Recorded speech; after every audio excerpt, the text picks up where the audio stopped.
நீங்க ஒரு சாஃப்ட்வேர் டெவலப்பரா இருந்தீங்கன்னா கண்டிப்பா அந்த சாஃப்ட்வேர் பக் அப்படிங்கிற டேர்மை கேள்விப்பட்டிருப்பீங்க.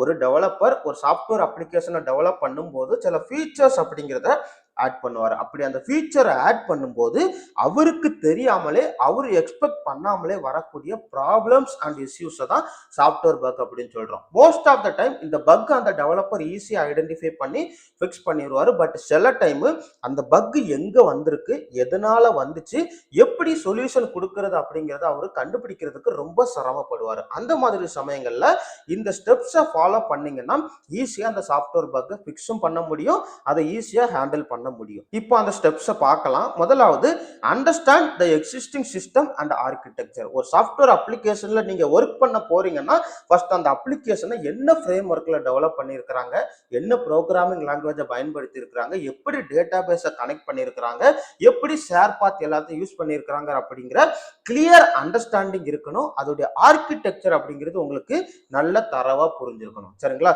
தரவா புரிஞ்சிருந்தா மட்டும்தான் ஈஸியா பக்கை நீங்க கண்டுபிடிக்க முடியும், அதுக்கான சொல்யூஷனையும் கொடுக்க முடியும். சரி, ஓகே, இப்போ உங்களுக்கு நல்ல கிளியர் அண்டர்ஸ்டாண்டிங் இருக்கு. அப்படி இருக்கு அப்படிங்கிற பட்சத்தில் நீங்க என்ன பண்ணலாம்னா டீபக் பண்ண ஆரம்பிக்கலாம். என்ன பக் அப்படிங்கிறத டெஸ்டிங் டீம் ரைஸ் பண்ணியிருக்கிறாங்களோ, மேபி எண்ட் யூசர் ரைஸ் பண்ணியிருந்தாங்கன்னா அந்த பக் எங்க நடந்திருக்கு அப்படிங்கிறத நீங்க டீபக் பண்ணி கண்டுபிடிக்க முடியும். டீபக்கிங் அப்படிங்கிறது என்ன சொல்லலாம்னா லைன் பை லைனா ப்ரோக்ராமை எக்ஸிக்யூட் பண்ணி பார்க்கறது. எப்படி லைன் பை லைனா எக்ஸிக்யூட் பண்ணி பார்க்கலாம்னா, இப்போ .NET ஃப்ரேம் ஒர்க்கா இருந்துச்சுன்னா விசுவல் ஸ்டுடியோ அப்படிங்கிற டூலை பயன்படுத்தி நீங்க என்ன பண்ணலாம்னா லைன் பை லைனா ப்ரோக்ராமை எக்ஸிக்யூட் பண்ணி பார்க்கலாம். ஆங்குலரா இருந்துச்சுன்னா அதுக்கான சில நீங்க டீபக்கிங் டூல்ஸை யூஸ் பண்ற மாதிரி இருக்கு. இப்படி ஒவ்வொரு அப்ளிகேஷனுக்கும் டீபக்கிங் அப்படிங்கிறது மாறுபடும். இந்த டீபக்கிங் அப்படிங்கிறது நீங்க தெரிஞ்சிருக்கணும். அப்படி தெரிஞ்சிருந்தா மட்டும்தான் அந்த பக் அப்படிங்கிறது எங்க நடக்குது அப்படிங்கிறத கண்டுபிடிக்க முடியும். சரி, ஓகே, இப்போ எங்க பக் இருக்கு அப்படிங்கிறத கண்டுபிடிச்சிட்டீங்க. கண்டுபிடிச்ச பிறகு அதுக்கான சொல்யூஷனை கொடுக்கணும். பாத்தீங்களா? அந்த சொல்யூஷன் அப்படிங்கிறது எஃபெக்டிவா இருக்கணும். மேபி அந்த நீங்க கொடுக்கக்கூடிய சொல்யூஷன் அப்படிங்கிறது மத்த எதையும் பாதிக்க கூடாது. அப்படிங்கிற பட்சத்துல நீங்க என்ன பண்ணலாம்னா சில ஆன்லைன் ரிசோர்சஸ் அப்படிங்கிறது இருக்கு, அதை நீங்க பயன்படுத்திக்கலாம். ஃபர்ஸ்ட் ஒரு ப்ராப்ளம் வருது அப்படிங்கிற பட்சத்துல நீங்க என்ன பண்ணலாம்னா முதலாவது அதுக்கு உண்டான டாக்குமெண்டேஷனை வாசிக்கணும். ஃபார் எக்ஸாம்பிள், ஆங்குலர் அப்ளிகேஷனா இருந்துச்சுன்னா ஆங்குலர் கம்யூனிட்டி ரிலீஸ் பண்ணியிருக்கக்கூடிய டாக்குமெண்டேஷனை நல்லா வாசிங்க. ஓகே, இப்போ நீங்க டாக்குமெண்டேஷனை நல்லா படிச்சிட்டீங்க. அப்படி படிச்ச பிறகும் அதுக்கான சொல்யூஷனை கொடுக்க முடியல அப்படிங்கிற பட்சத்துல ஆன்லைன் ஆர்டிகிள்ஸை வாசிக்கலாம். ஸ்டாக் ஓவர்ஃப்ளோ இந்த மாதிரி சில ஆன்லைன் ஃபோரம்ஸ் இருக்கு. இதுக்கு முன்னாடி ஒர்க் பண்ண டெவலப்பர்ஸ் அவங்க ஃபேஸ் பண்ண ப்ராப்ளத்தை மென்ஷன் பண்ணி அதுக்கான தீர்வை மேபி அதே டெவலப்பர் மென்ஷன் பண்ணியிருக்கலாம், இல்லைன்னா வேற ஏதாவது டெவலப்பர் மென்ஷன் பண்ணியிருப்பாரு. நீங்க இந்த டிஸ்கஷனை வாசிக்கும் போது உங்களுக்கு உண்டான ப்ராப்ளத்தை யாராவது போட்டிருக்காங்களா, அதுக்கான சொல்யூஷன் என்ன கொடுத்து இருக்கிறாங்க அப்படிங்கறத கண்டுபிடிக்க முடியும். சரிங்களா? சரி, ஓகே, இப்போ நீங்க இந்த டாக்குமெண்டேஷனையும் வாசிச்சிட்டீங்க, ஆன்லைன்ல ஃபுல்லா தேடி பார்த்துட்டீங்க, எங்கேயுமே நீங்க ஃபேஸ் பண்ற அந்த பர்டிகுலர் ப்ராப்ளத்தை யாருமே மென்ஷன் பண்ணல அப்படிங்கிற பட்சத்துல சில third party social media platform இருக்கு. சரிங்களா? ரெடிட் அப்படிங்கறத நான் பர்சனலாவே யூஸ் பண்ணியிருக்கிறேன். ரெடிட்ல சில குரூப்ஸ் அப்படிங்கறத கிரியேட் பண்ணியிருப்பாங்க. அந்த குரூப்ல போயிட்டு நீங்க என்ன மாதிரி ப்ராப்ளத்தை ஃபேஸ் பண்றீங்க அப்படிங்கறத மென்ஷன் பண்ணீங்கன்னா உலகம் முழுவதும் இருக்கக்கூடிய சில டெவலப்பர்ஸ் அவங்க அதுக்கான சொல்யூஷன் தர்றதுக்கு நிறைய வாய்ப்புகள் இருக்கு. இதுல நீங்க நோட் பண்ண வேண்டியது என்னன்னா, நீங்க ஒரு கம்பெனில ஒர்க் பண்ணிட்டு இருந்தீங்கன்னா அந்த கம்பெனி சம்பந்தமான எந்த இன்ஃபர்மேஷனையும் இந்த மாதிரி ஆன்லைன் பிளாட்ஃபார்ம்ல அப்லோட் பண்ணக்கூடாது. சரிங்களா? அங்க நீங்க கேர்ஃபுல்லா இருந்துக்கோங்க.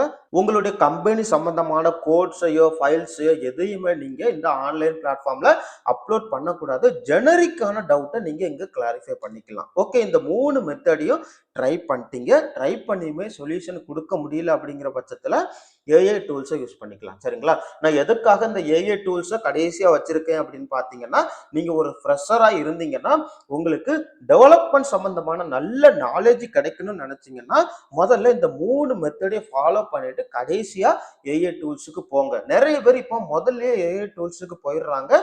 ஓகே, நீங்க உங்களுக்கு ஆல்ரெடி கோடிங் நல்லா தெரியுது அப்படிங்கிற பட்சத்துல டைரக்டா ஏஐ டூல்ஸ் போறது நல்லது.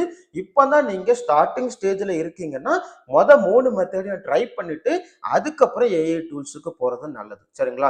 இப்போ நீங்க சொல்யூஷன கண்டுபிடிச்சுட்டீங்க. இந்த பிளாட்ஃபார்ம்லாம் பயன்படுத்தி சொல்யூஷன கண்டுபிடிச்சுட்டீங்க. சொல்யூஷன கண்டுபிடிச்ச பிறகு அந்த சொல்யூஷன இம்ப்ளிமெண்ட் பண்ணணும். சரிங்களா? சில டெவலப்பர்ஸ் என்ன பண்ணுவாங்கன்னா, நெறைய மெத்தட ட்ரை பண்ணி பார்ப்பாங்க. இது ஒர்க் அவுட் ஆகுதா? இது ஒர்க் அவுட் ஆகுதா? ஏதாவது ஒண்ணு ஒர்க் அவுட் ஆகுது அப்படிங்கிற பட்சத்துல என்ன பண்ணிருவாங்கன்னா, இதுக்கு முன்னாடி ட்ரை பண்ண நெறைய டூப்ளிகேட் கோட அப்படியே அதுல வச்சுட்டு கோட கமிட் பண்ணி விட்டுருவாங்க. சரிங்களா? இது சரியான முறை கிடையாது. நீங்க என்ன பண்ணியிருக்கணும்னா, நீங்க என்ன கோட நீங்க சேஞ்சஸ் பண்ணீங்களோ, ஜிட் கம்பேர் அப்படிங்கிற டூல பயன்படுத்தி நீங்க என்ன பண்ணிக்கலாம், ஆல்ரெடி பழைய கோடு எப்படி இருந்துச்சு, நீங்க இம்ப்ளிமெண்ட் பண்ண கோடு எப்படி இருக்கு அப்படிங்கிறத கம்பேர் பண்ணி தேவையில்லாத கோட ரிமூவ் பண்ணிரணும். முக்கியமா ரீஃபேக்டரிங் பண்ணணும். சரிங்களா? ரீஃபேக்டரிங் அப்படிங்கிறது என்னன்னா, நீங்க டெவலப் பண்ணியிருக்க கோடு வந்து ஃபிளெக்சிபிளாவும் இருக்கணும். நீங்க கொடுத்திருக்கக்கூடிய சொல்யூஷன் அப்படிங்கிறது மத்த எதையுமே பாதிக்க கூடாது. அந்த மாதிரி நீங்க இம்ப்ளிமெண்டேஷன் பண்ணணும். சரிங்களா? சரி. இதோட நிறுத்திக்கலாமான்னு கேட்டுக்கிட்டீங்கன்னா, கடைசில டாக்குமெண்ட் த ஃபிக்ஸ்.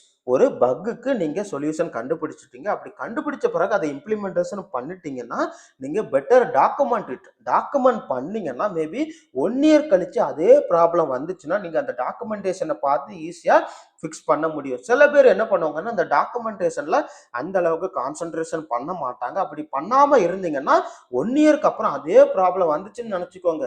எப்படியோ நம்ம சொல்யூஷன் குடுத்தோமே அப்படிங்கிறத நீங்க ட்ரை பண்ணி பார்ப்பீங்க. பட் அது நீங்க ரீகால் பண்ண முடியாது. அந்த மாதிரி சமயங்கள்ல இந்த டாக்குமெண்டேஷன் அப்படிங்கிறது உங்களுக்கு உதவும். அது மாத்திரம் கிடையாது.